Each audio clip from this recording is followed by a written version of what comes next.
This wasn't just an album, it was the birth of a monster. When Black Sabbath dropped on Friday the 13th, February 1970, it sounded like a storm rolling in from hell. No peace, no love, just riffs as heavy as iron and lyrics dropping with dread. This record didn't just change music, it created heavy metal.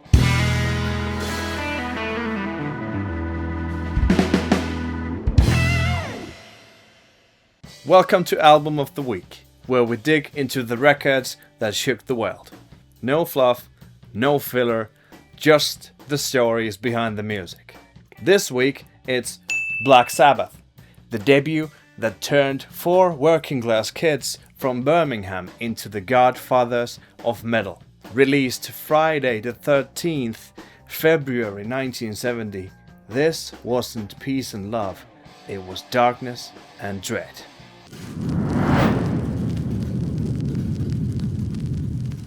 The late 60s were all about psychedelia and flower power.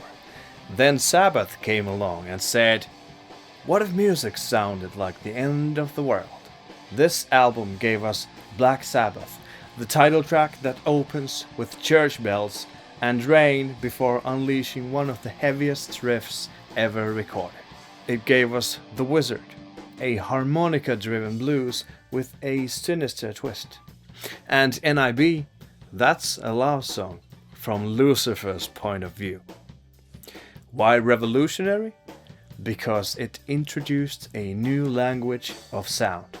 Detuned guitars, ominous lyrics, and riffs that felt like iron chains dragging across concrete.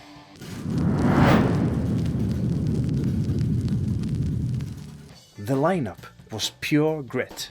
Ozzy Osbourne, the voice of doom, howling like a prophet of chaos.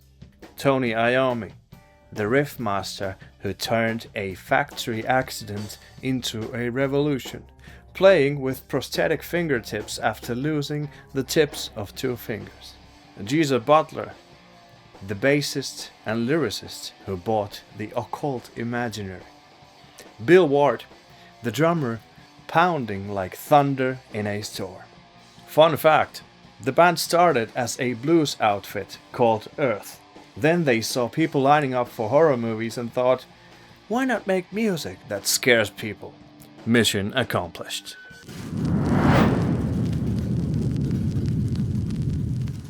Here's the dark lore. The album was recorded in 1 day at Regent Sound Studios in London. Cost about £600. The famous tritone, the Devil's Interval, in the opening riff of Black Sabbath was considered so unsettling that it was banned in church music for centuries. Sabbath brought it back with a vengeance. Critics hated it. One review called it a shock. Fans?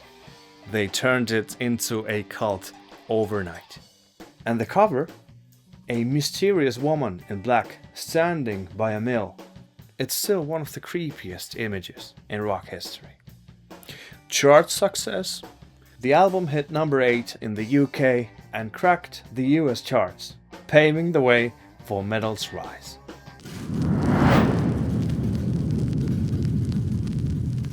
Why does it still matter?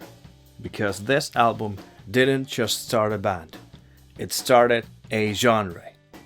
Heavy metal was born here, in the rain-soaked riffs and occult whispers of Black Sabbath. Without this record, there's no Metallica, no Iron Maiden, no Slayer. It's the big bang of heavy music, and its echo still shakes the earth. So, what's your favorite track? The ominous crawl of Black Sabbath, the bluesy menace of The Wizard? Drop your thoughts in the comments. We want to hear your Sabbath stories. And if you want more tales like this, grab the Rock and Roll Almanac, your ultimate guide to the albums that changed everything. Hit subscribe, smash that cowbell, and keep it heavy, because here, rock isn't nostalgia. It's eternal darkness with a killer riff.